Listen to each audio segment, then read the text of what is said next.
এবারে কয়েকটা দিন রাতুলকে আপনারা সামলে নিন। আমি বাড়ি ফিরে গিয়ে সমস্ত কিছু ঠিক করবার চেষ্টা করছি। মাকে বারবার করে বোঝাচ্ছি যাতে অশান্তির সৃষ্টি না করে। হ্যাঁ, সেটাই করো। বাবা কিছু না বললেও আমি তো আর মুখ সামলে কথা বলতে পারি না। তুমি তো কিছু না বললেও আমি তো আর মুখ সামলে কথা বলতে পারি না। তুমি তো জানোই জামাই বাবু।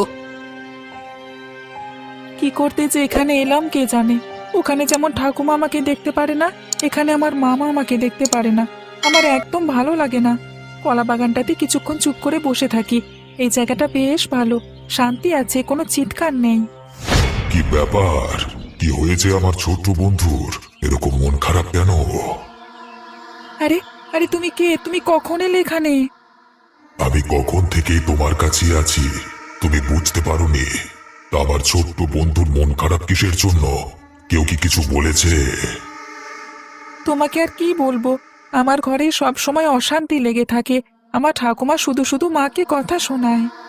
তাই নাকি? তাহলে তোমার ঠাকুমা খুব বদমাইশ বলতে হবে। একবার তাহলে তোমার ঠাকুমাকে জব্দ করতে হয় তো।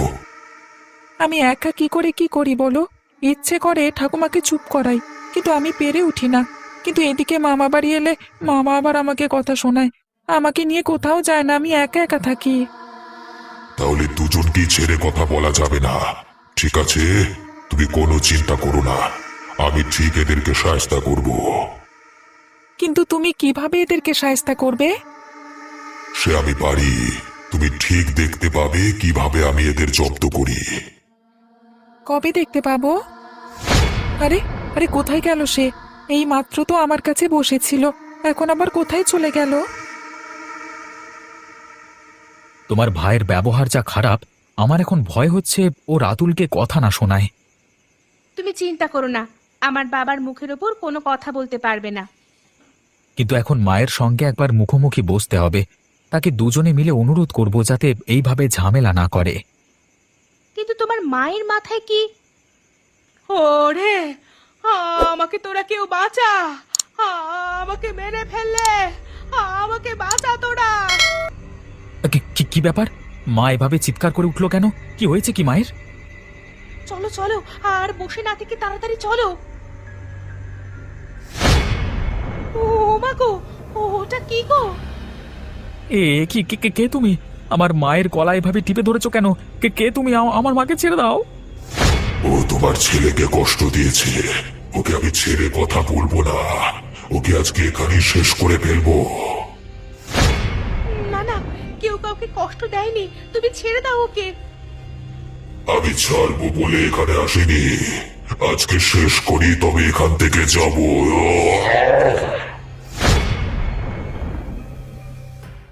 তুমি কি বলছো ঠাকুরমা? তুমি ওই কলা বাগানে ভূত দেখেছো? তাহলে আর তোকে কি বলছি রে মা, আমি রাতের বেলায় গিয়েছিলাম ওখানে। হঠাৎ করে দেখি আমার সামনে একটা ভূত দাঁড়িয়ে আছে। আমাকে আবার হাত বাড়িয়ে কয়েকটা কলা গাছের ছাল দিতে যাচ্ছিল। আমি তো সেখানেই ভয়ে অজ্ঞান হয়ে পড়ে যাই। কোথায় বুড়িমা? আমাকে ডেকে পাঠিয়েছিলে কেন? কি হয়েছে কি? ছোট বাবু, আপনি একটু সাবধানে যাতায়াত করবেন। আপনার কলা বাগানে আজকে আমি ভূত দেখেছি। কাকা, তাহলে ওই ভূত আমার বাবার কোনো ক্ষতি করে ফেলেনি তো? এই তো একটা সুযোগ পেয়েছি। এখন এই মেয়েটার মাথা অন্যদিকে ঘুরিয়ে দেওয়া যাবে। কি ব্যাপার কাকা, তুমি কোনো কথা বলছো না কেন? দেখ পায়েল, তুই ভয় পাবি বলে আমি তোকে কথাটা বলিনি। আদতেই আমাদের কলা বাগানে একটা ভূত ঘোরাফেরা করছে। আমি তোর বাবাকে কথাটা বলেছিলাম, ওকে বলেছিলাম যাতে রাতের বেলায় না যায়। আমার মনে হয় আপনি কি বলছেন? এটাও কি হতে পারে?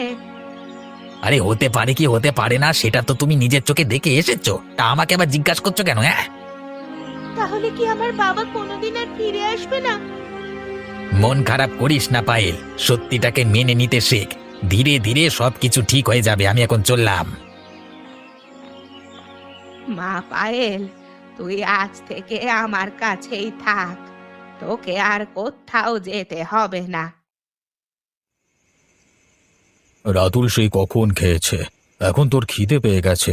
যাই তাড়াতাড়ি ওকে ডেকে নিয়ে এসে কয়েকটা খাইয়ে দিই, অনেক দূর থেকে এসেছে, ক্লান্ত হয়ে গেছে। করছো রাতুল? আরে আরে তুমি কে? আমার ঘরের মধ্যে এলে কি করে? একি এর মধ্যে আমাকে ভুলে গেলে? কলা বাগানে যে আমার সাথে কথা হলো তোমার এইমাত্র। ও তুমি তুমি যে এখানে আসবে আমি ভাবতে পারিনি। আমি তোমার ঠাকুমাকে জব্দ করে চলে এসেছি। ও আর কোনোদিন তোমাকে টিটকিরি করবে না। এবার তোমার মামার পালা। তাই নাকি? এর মধ্যেই তুমি অত দূর থেকে চলে এলে? হ্যাঁ, চলে এলাম। আমি পারি। রাতুল, রাতুল বাবা, বাইরে আয় বাপ, খাবি চল, অনেকক্ষণ আগে খেয়েছিস তো। এই রে, দাদু চলে এসেছে, তুমি তাড়াতাড়ি এখান থেকে চলে যাও। কি ব্যাপার? কার সাথে কথা বলছিলিস বলে মনে হলো? না না তো, আমি কারোর সাথে কথা বলিনি। চলো দাদু, আমার খুব খিদে পেয়ে গেছে, তাড়াতাড়ি খেতে দেবে, চলো। আর আপনাকে কি বলবো, আপনি হয়তো আমার কথা বিশ্বাস করবেন না। আমরা আমরা চোখের সামনে কালকে রাতে যে দৃশ্য দেখলাম। মা, ঠাকুমার কি হয়েছিল? বাবা রাতুল, কালকে তোকে এখান থেকে সরিয়ে নিয়ে গিয়ে অনেক ভালো কাজ করেছি। আমি বিশ্বাস করতে পারছিলাম না। চোখের সামনে যে জীবনে আমি প্রথম ভূত দেখলাম, ওই ভূত আমার মায়ের গলা টিপে ধরে আমার মাকে শেষ করে ফেললো আমার চোখের সামনে। আমি কিছুই করতে পারলাম না। বলো কি হে, ভূতে কাজ করেছে? কিন্তু গ্রামের লোকেরা কি কথা বিশ্বাস করবে? তারা যদি তোমাদের উপর দোষারোপ করে? এখন ওটাই হচ্ছে ভয়। আমি যে কি করব কিছুই বুঝতে পারছি না। শোনো শোনো শোনো, গ্রামের লোকেদের কিছুই বলবার প্রয়োজন নেই। তোমার মায়ের বয়স হয়েছিল, তুমি বলবে বয়সজনিত কারণে মারা গেছে। ঠিক আছে, আমি তাই বলবো। না না, এটা কোনো মতেই বাবা মা যেন জানতে না পারে যে কালকে রাতে আমার ওই বন্ধু ঠাকুমার ক্ষতি করেছে, তাহলে সর্বনাশ হয়ে যাবে। বেশ ভালো লাগছে আমার। ওপরওয়ালা যা করে মঙ্গলের জন্যই করে। বাবা, ওই বেটা রাতুলকে নিয়ে এখান থেকে বিদে হয়েছে। যাক, আমি অন্তত একটা দিন শান্তি করে ঘুমাতে পারবো। উফ, কি করে দিবাকর? অপরের ক্ষতি করে তুই নিশ্চিন্তে ঘুমাতে পারবি ভাবলি কি করে? ওরে বাবারে, তুই কে রে বাবা? তুই কি ভয়ানক দেখতে, কে তুই? এরই মধ্যে আমাকে ভুলে গেলি? আমি হলাম সেই যাকে তুই কলা বাগানে মেরে কুচি কুচি করে কেটে জলে ভাসিয়ে দিয়েছিলিস। ওরে বাবারে, ওরে বাবারে, সত্যনা তুই তুই এখানে কি করছিস? আমার যে বিশ্বাস হচ্ছে না। তার মানে বুড়িমা যে কথা বলেছিল সব সত্যি? তোদের মতো কিছু লোককে না মারলে এই সংসার থেকে অশান্তি কোনোদিন দূর হবে না। তোকে মরতেই হবে শয়তান। ছেড়ে দে, দয়া করে আমাকে ছেড়ে দে। তোর মেয়েকে আমি খুব ভালো রাখবো, আমি তোকে কথা দিচ্ছি। ওরে, আমি তো আমার মেয়ের সাথে এখনো দেখা করিনি। আজকে তোকে খতম করবার পর শেষবারের মতো আমার মেয়ের সাথে দেখা করে আমি সারা জীবনের মতো পৃথিবী ছেড়ে চলে যাব। আয় আমার কাছে আয়, আর বেশি দেরি করিস না। দাঁড়া, ছেড়ে দে, দয়া করে ছেড়ে দে। লাগছে লাগছে, খুব লাগছে, আমাকে ছেড়ে দে। সেদিন যখন অকারণে আমার গলাটা কেটেছিলিস, আমারও এইভাবে কষ্ট হয়েছিল, কিন্তু আমি কিছুই বলিনি সেদিন। আজকে তুই বুঝবি মৃত্যুর স্বাদ কেমন লাগে। বাইরে থেকে দরজায় কি টোকা দিচ্ছে বলে মনে হচ্ছে। কি হতে পারে? তুই দাঁড়া, আমি গিয়ে দেখছি। আর দরজা খোলবার প্রয়োজন নেই, আমি বিনা অনুমতিতে প্রবেশ করে এলাম।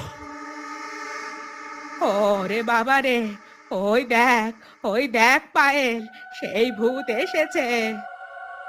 কে তুমি? এখান থেকে চলে যাও বলে দিলাম, আমাদেরকে ভয় দেখিও না।